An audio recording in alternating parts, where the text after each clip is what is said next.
Welcome to Between Hope and Hustle, the podcast where we unpack the real challenges South Africans face and highlight the resources that can help us push through. I'm your host Hilton Appel, and on this episode we're focusing on something deeply personal, mental health. For many of us, it's a silent battle that affects our homes, our work, and our sense of home. To help us unpack this, I'm joined by Fatima Seedat, a manager at the South African Depression and Anxiety Group, better known as SADAG. They've been at the forefront of supporting South Africans through crisis and spreading awareness across the country. Today's conversation is about the good, the bad, and the ugly of mental health in South Africa, from what's improving to what's still breaking us down, and what we can do about it. Hi, Fatima. Hi, how are you, Hilton? I'm good, thank you. For the first part, I would just like you to introduce yourself and the organization that you work for, and how it came to be that you came to work for the South African Depression and Anxiety Group. Thank you so much. Okay, so where do I start? I'm Fatima from the South African Depression and Anxiety Group. I am the development manager, so I do programs, development, campaigning development, etc. I started about 17 years ago, very long time, at SADAG as a volunteer. So I started volunteering because I needed the hours through my psych degree that I was doing. And slowly but surely, I got pulled into that whirlwind of SADAG. And the very next year, I became a person that was part of some of the projects that we were running. And my first project was with the Department of Social Development. We did a substance abuse campaign nationally. So I traveled and I lived through a suitcase for at least 8 months. So that's me. And I think if I just have to explain who SADAG, the South African Depression and Anxiety Group, is, we are a mental health NGO that provides 24-hour helpline services. And with that, we do a lot of support services for people living with different mental health issues. So we do a lot of advocacy and support if there are any crises in the field. Cool. Sounds interesting. One thing I wanted to clear up, it was the pronunciation of you said SADAG, because Yes. I'm colored and I'm all time reading SADAG. But yeah. Next question. Could you just describe to us what mental health is? I think a lot of us misunderstand or misunderstood like what mental health actually is. Yeah, so mental health is when you are able to function on a very high level and you are productive and your emotions are, we all have those ups and downs when it comes to emotions. But when your emotions fluctuate and you are able to cope with them, that is important. Also, your behavioral patterns, they need to be, when I say you need to sleep well, eat well, and when that starts struggling, it becomes a mental health issue. But if you have mental health, which all of us do, we are mentally healthy. Not everyone has mental illness or mental health issues. So at this point, I would like to say that hopefully most of us are mentally healthy. Definitely. Yeah, so in this episode we'll look at 3 segments. So we'll look at the good, what's positive in the mental health space.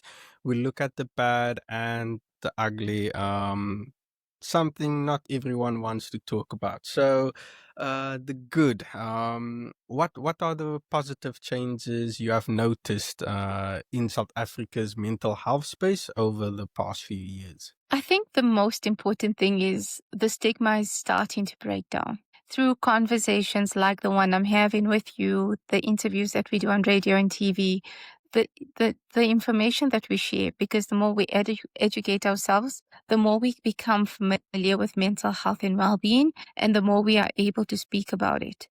So I think the big thing for me is stigma is finally starting to break down a bit. We can even see from before COVID, we were receiving about 800 calls a day, and post-COVID and today, we receive about 2,500 calls a day. And yes, it almost interrelates with the stats that are being given, but at the same time, people are more aware of what they're going through at the moment. And because they're more aware and they're more educated, the easier it is for them to share what they're going through. Yeah, definitely. I think there is still a lot of progress to be made. Yeah, and could you just see a couple of how SADAG has been part of that process, the campaigns that you guys run, or I know you guys did a campaign now in October. So if you can just give us a bit more information on that. Yeah, so SADAG's running for 31 years now, actually over 31. And you can see the changes that happen, and it comes from increased education, because SADAG does a lot of campaigning. So throughout the year, we have different awareness days. So it could be, in the beginning of the year, we have the Support Group Awareness Week. Then we have Teen Suicide Prevention Week. And we do all these awareness campaigns, and they play a huge role in educating the public and also increasing awareness on how to get help or where to get help from. I think also through, like you said, in the last months, we had World Suicide Prevention Day in September, and then October, it was the whole World Mental Health Month. And throughout the month, both the months, we've been talking so much about, mental well-being, about suicide prevention, giving tips and tools how to take care of your mental well-being. And I think from that, there has been a huge growth in people sort of seek in their help-seeking behavior, but also learning how to support others, because that's also just as important. I think this month, it never ends, does it? No. This month we're doing Men's Health Month, so we focusing on mental health. We just launched the campaign on the 1st of November. We are doing this time we're doing more of a online campaign. So there's a lot of online lives and conversations, a lot of videos coming out, speaking about good tools and tips for men, because it's so important. Even though stigma has shifted, men are still struggling to open up and share their stories and getting the help they need. And they almost feel pressurized, as if they're going to be seen weaker if they open up. So we're trying to break that narrative. And hopefully through this campaign, we can not change a few perspectives on that. Oh, definitely. And I think it's also it's good for us to talk about these things. Like me and my friend group, we opening up more to each other, and yeah, we having these type of conversations. Yeah, so let's move on to the next segment, which is the bad. So what would you say is the biggest barriers that people still face when it comes to mental health support in South Africa? The biggest one is accessibility. So, it's so difficult to get a mental health or psychologist or just a mental health professional in your clinic, your local hospitals, especially if you don't have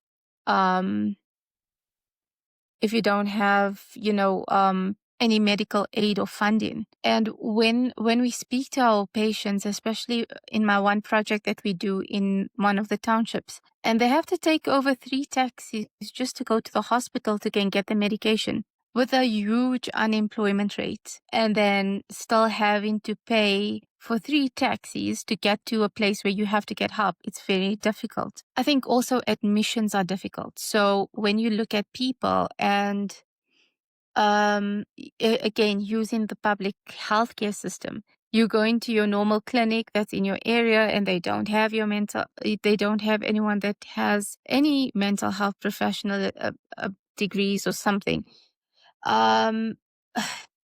Then they have to be referred to another hospital. So that process is very difficult. And then when they get to a tertiary hospital, the wait lines are so long. Last week, we had a patient and he waited 3 days to be seen by a psychologist and get some sort of proper diagnosis and treatment. So it's really slow, and the resources are so small. It's not easy at all.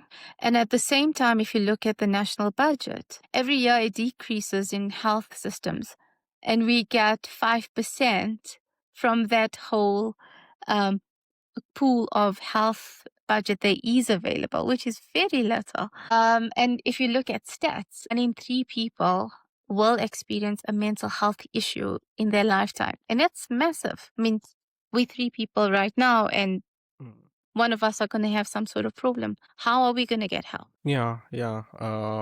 So the access to help is one of the barriers that we are facing at the moment. And you mentioned earlier that the stigma is breaking. But do you feel that it's still affecting people in the workplace? It does. Massively. When we speak to people at the workplace and they have a system like,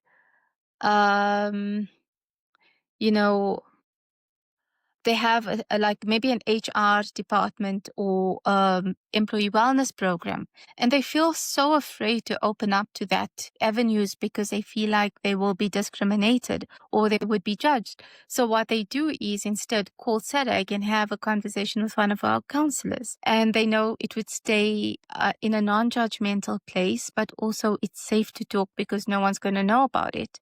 So yes, stigma is important because people do fear that they're going to lose their jobs. I think at the workplace, we need to implement more accommodations for people that are struggling with their mental health and well-being.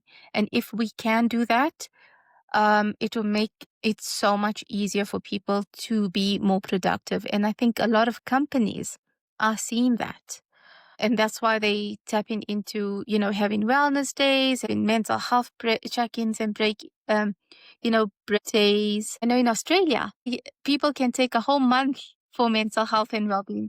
So hopefully we get that in South Africa too. Yeah, definitely. Yeah, like at my previous employer, we also had a well-being platform, and yes, everyone was like scared to reach out to them, in fear of being judged or knowing or maybe thinking that they would divulge the information to the employer.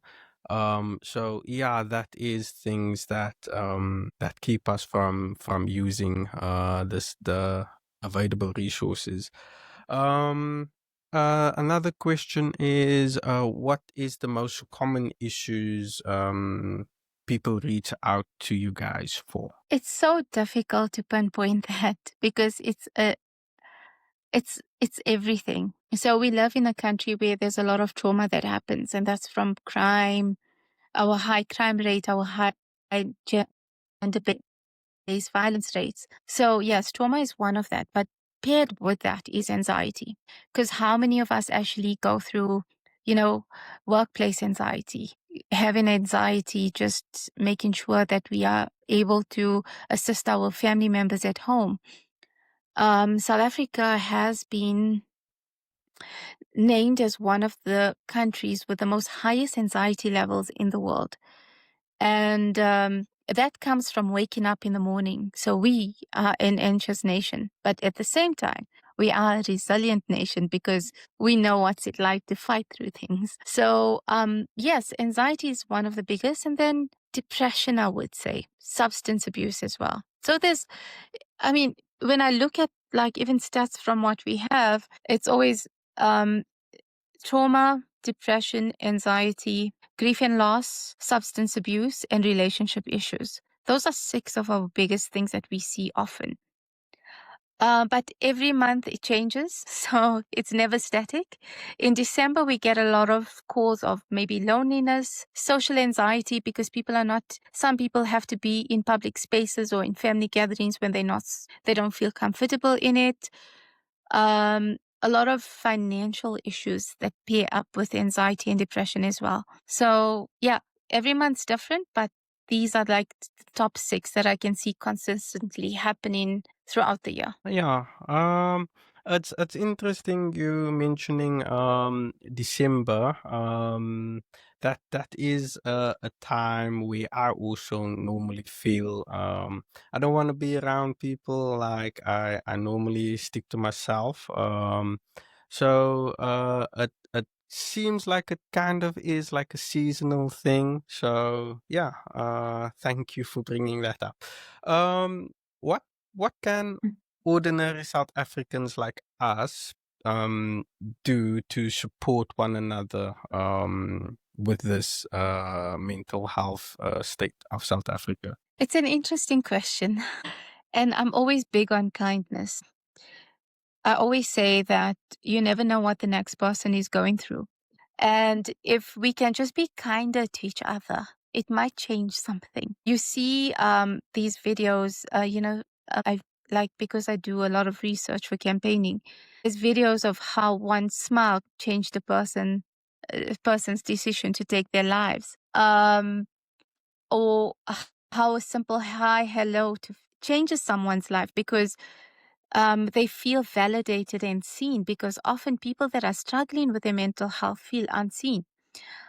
People that have heavy suicidal thoughts feel hopeless, helpless, and unseen as well. So being kind, reaching out and being just there, that's more than enough. But at the same time, in your circles, reaching out to a person that you may notice something's changed within them, or just a general check in to see if they're okay, because normally you speak to someone every single day and all of a sudden they disappear for 3 days and you don't know why. Checking in is so important. I think that's the most that we can do, but at the same time with that, educating ourselves. So learning more about different disorders, learning more about signs and symptoms, learning about how you can help yourself cope better. Also self-care is so important and often overlooked. So making sure and being that monitor. So for instance, you have a friend that can't take care of their mental well-being and they don't know what it is like to have self-care. So you have a buddy and that, a buddy system, and you check in on your friend to see, have you taken some time out for yourself in the last week? Because that's important. So there's many things I can say, but the biggest thing and the biggest word for me is be kind. I forgot to mention to you that SADAG receives those 2,500 calls. From those 2,500 calls, 1 in 4 of those people that call us are suicidal or have suicidal ideation, which is massive. So, I don't know. Sometimes we let people go without noticing them. And then when it does happen, we then ask ourselves, why didn't we reach out to help them? So even if it means that they post something on their WhatsApp status and it seems like they seeking attention, instead of seeing that as something that, brushing it off or saying that they are seeking attention, just do a gentle check-in. Because when we do lose them, it's going to be our regret because we've picked up that they were going through something, but we brushed it off. So yeah, that's all I can say. Yeah, definitely. Yeah, I also try if I see someone post a status or something that's a bit off, just to check up on them. A year or two back, we had a scare where someone posted or told us that one of our friends was like not yeah unalived or somehow. But then we saw that he posted like last week, and then we were confused, and then we were like, what happened and all of that. And then just in that moment realizing that you might not see that person again, that was heartbreaking. Like the whole friend group was sad, but I decided to call the person, and then this person picked up, and then I was like, rumor has it you're not here with us anymore. But then, yeah, they got it confused that it was someone else. So we happy to Thankfully. we happy to have Thankfully him for with, that. Thankfully for to have that. him with us. Yes. Um. Yeah. Yeah. So let's look at the ugly side of things. How serious would you say is the mental health crisis in South Africa at this moment? Great question again. I think it is quite serious. People often suffer in silence and not speak about what they're going through. So, I mean, think about it. How many people you know that are struggling with things, but they find it difficult to actually speak out or to seek help? And I think because of that, we'll never know the true numbers of what's going on within this field. Also, I think when we do these like short surveys and research, which we are about to launch a new survey about the festive season and how your anxiety levels increase around this time. We want to understand people better. And if people participate in these surveys, it will help us understand what the actual reality. Unfortunately, we don't have a strong funding model to make us to help us do this, this research and stats and find out what's going on. We rely on whatever we have. So yes, it is quite serious. And you can see it in the productivity rate and what's going around in the environment that we're in. Think about it. In this week, I think in Milnerton, there was the bullying incident. Yeah. And if you look at it, it's a whole onion that you can peel and unsurface because boys that are bullying people have their own mental issues. And then the bullied one also now is going through a whole lot of mental health issues. So, I mean, it's tough out there. And that's why I always say, and I'm going to say it again, be kind. Definitely, definitely. Yeah, so also I think one important thing for us is to know the warning signs. Could you walk us through some of the warning signs that someone might be at risk of suicide? Most definitely. So I wouldn't want to give you the whole clinical, but I break it down in a way that maybe we remember it better. So the first thing is your productivity. If you are struggling to go through your day-to-day activities and struggling to complete simple tasks like getting out of bed, going to shower, or initially in the early days, you start losing focus and concentration. So what would take you a day to do at work may take you a week to do at work now. So that's one of the signs, like a overall theme that goes on with your productivity. Then we have your behavioral patterns that change. So when we talk about eating patterns, sleeping patterns, the way you interact with people, the way you try and avoid people, the way you are able to sometimes what happens is you trigger faster. So you already in a overly overwhelmed, and now someone tells you something and you just snap. And that's so out of your personality because you never do that. That high irritability, the agitativeness, all of those things change within you, again, could be another sign. Then we look at your emotional part of everything. So if you are feeling very sad all the time, or you're feeling very anxious over all the time, just feeling hopeless, helpless. Sometimes you just give up because you just feel like nothing's ever going your way. That's another part of it as well. So it's your productivity, your behavioral patterns, and your emotional patterns. When those things start changing and it lasts for over 2 to 3 weeks, go and seek some sort of help. I would advise, however, don't wait too long. Yeah. Rather, in the first week when you are struggling, go and speak to someone. It doesn't have to be someone professional.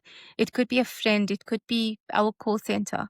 Just someone to speak to so you get things off your chest. That helps you a lot. It's like when we speak about trauma and, I don't know, I think it happens in all cultures, right? So for instance, you meet up in an accident or you get hijacked. Now everyone's coming to see you. and you keep relating the same story over and over again. It does drive you absolutely insane. But at the same time, remember it's helping you heal because you're processing those emotions and you're processing how you feel. And at the same time, you're seeing all the support that's happening around you, which is so important. So, yeah, I think remembering that these are some of the symptoms overall. Each mental illness will have a bit of differences. So, for instance, anxiety has a lot of physical symptoms. Your trauma will have symptoms of recollection. So, you keep, that things will trigger you to recollect that same thing that's happening to you. So, I think each one will be different, but just knowing the overall things like the behavioral patterns, the emotional patterns, and your productivity, that will help you then assess when to get help. You've touched on a lot there. I was gonna ask about like maybe I'm just having a bad day today or having a bad day tomorrow. Does that mean I should reach out? But yeah, like you said, it's the 2 to 3 weeks. If it's been going on, I think that's a nice guideline for us.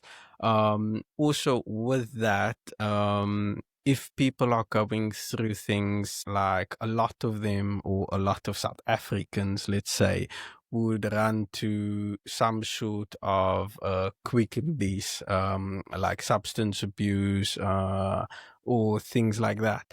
So, is that helpful, or where do we cut the line, or where do we say like this is enough? When it comes to that, like healthy coping mechanisms. I love how you first started and you said if you're having a bad day and maybe I should go and get help. We always loosely use the words depression and I'm feeling so anxious today. I'm so overwhelmed, friend.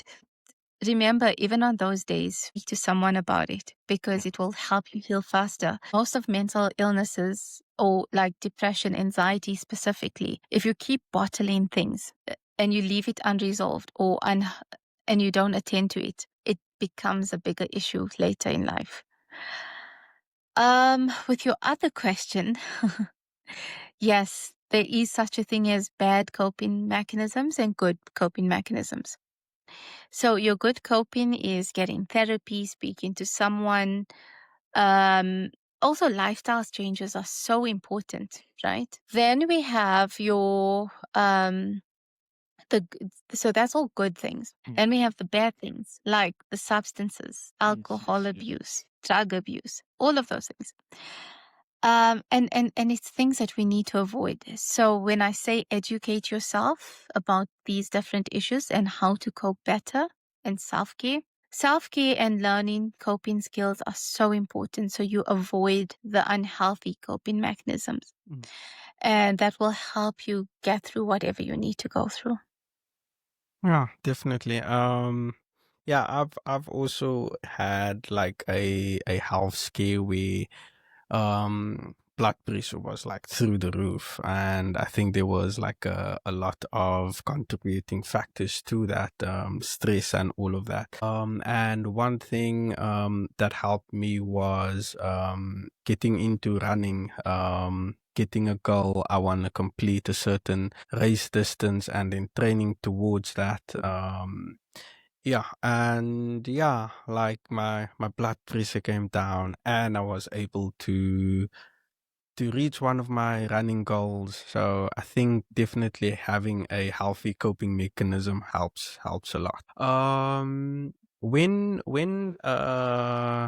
is it SADAG receives an emergency call, how do you guys handle those high risk situations?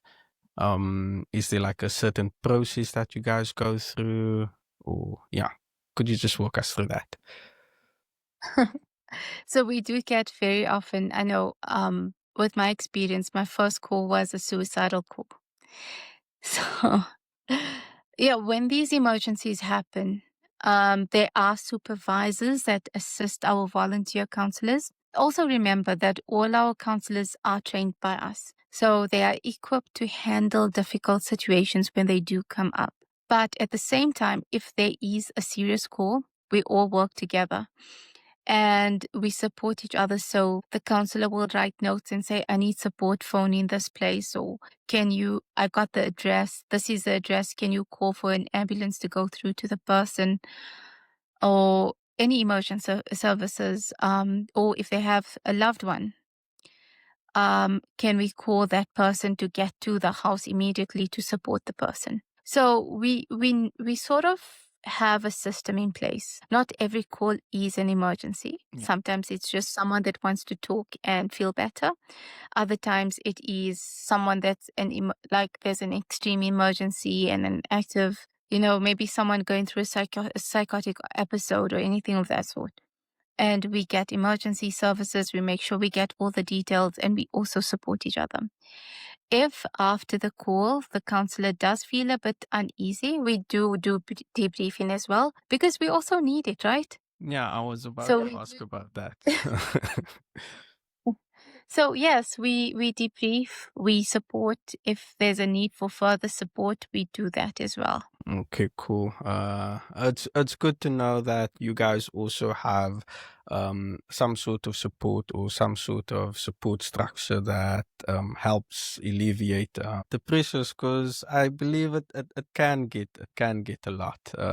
Yeah. So from your side, what would you say, or what would you think are the most, or what is most urgently needed from the government, the communities around us, and the media to help with the mental health state of South Africa? Sure, you asked lots of difficult questions. Right? um, with the government, I think them working in silos and not working with community, or I could say NGOs, Yeah. to better the services and make it accessible and affordable is something that we need to work on. The government writes beautiful strategic plans, I must say, and the difference is it's not being actioned. Yeah. If we just did that, it would work better. And I think if they work together with everyone, it would work better in most cases. At the same time, we need more wards, psychiatric professionals in all the hospitals and clinics, even if they're not all, but at least some. And I think if that's not possible, at least have a mental health, a lay counselor, that would also help. And then from communities and general people, I think from your side, it's about creating that awareness, making sure that people learn more about mental health, having, these community activations where you have a mental health day and you have talks and you give out brochures, and make sure that people know where the resources are. And then with press and media, it's just more, we need to talk more openly about all these issues, and we need more. I mean, we do a lot. With SADAG, we're very, very lucky because we are getting all the support we need when it comes to press and media. And I think let's just keep the conversation going. Same with community members. Let us open up. When you're at home with your children, speak to them about mental health and well-being. When you are with your friends, speak about it. The more we openly speak about it, the easier it becomes for us to then start a conversation, either when we are struggling or when we see someone struggling. Cool. And last difficult question. What message would you share with someone who's listening right now who feels like they've maybe reached the end? I think that's not so difficult, but yes. I think the most important thing to realize is that you're not alone. There's always someone out there that cares for you, that wants to be there for you. And if you still feel like you can't speak to someone, reach out to a person like a friend, or if you can't speak to someone that's close to you, call SADAG. We are open 24 hours every single day of the year. We don't close for Christmas, New Year. We open New Year's Eve. So whenever you need someone to speak to and you feel uncomfortable speaking to others, reach out to us. Because I think the most underlying thing is there's hope. don't make a permanent decision to a temporary problem. Thank you so much. Thank you for being so open about this and the realities that a lot of us face. I don't know if I see the contact details is cut off here on my side. If you would just like to tell the listeners where they can get in contact, the WhatsApp line, the helpline, and the website. Sure. So our helpline is 0800 21 22 23, which is the one on the screen. There is another one which is 0800 456 789. And our website is www.sadag.org. On our website, we do have numbers for WhatsApp. We decided to have a WhatsApp helpline because we've seen people find difficulty opening up. The only thing with the WhatsApp helpline, it's open from 8 a.m. to 5 p.m. every day. In comparison, all our helplines are open 24 hours every single day of the year. If you visit our website currently, we have the men's mental health toolkit available. So there's a lot of brochures and information so that you can, maybe if you need help, you can go through all of that so you can learn something or you can find some sort of clarity in maybe finding what's going on with you. And also we have all the details of our online activities, what we're doing for the month. So yeah, visit our website. There's a lot there, and hopefully you find something that may help you. Okay, thank you very much, Fatima, for joining us today. And I hope you guys continue the good work that you guys do at SADAG, and that a lot of people get the help they need. The government works in conjunction with the NGOs. The communities have the conversations, and yeah, thank you for helping sharing the light on the resources available. Thank you so much for having me on your show today, Hilton. I think just speaking about it, you probably would touch many lives. So continue the good work that you are doing as well, because every little bit, even if it touches one person, you are helping someone out there. Before we sign off, if you or someone you know needs help, you can reach SADAG's 24-hour helpline at 0800 21 22 23 or 0800 456 789. I'm Hilton, and this has been Between Hope and Hustle. Between the good, the bad, and the ugly, remember your mental health matters. It tells me climb but gives no rope. A puzzle piece between fear and hope. Between hope and hustle I stand tall. Catch me running but I'll never fall. The rhythm of dreams beats through my chest. No finish line but I'll give my best, yeah. Clouds roll heavy but I see the blue. Every scar's just a path I drew. The streets are loud with a broken song, but I keep walking, I'll prove them wrong.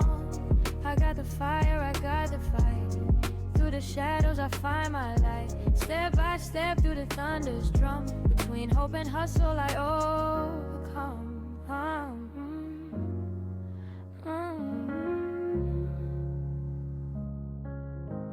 Between hope and hustle I stand tall.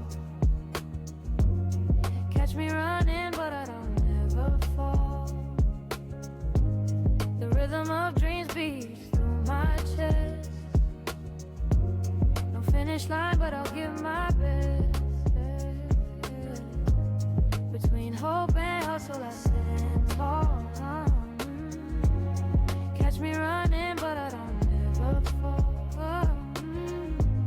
The rhythm of dreams beats through my chest. No finish line but I'll give my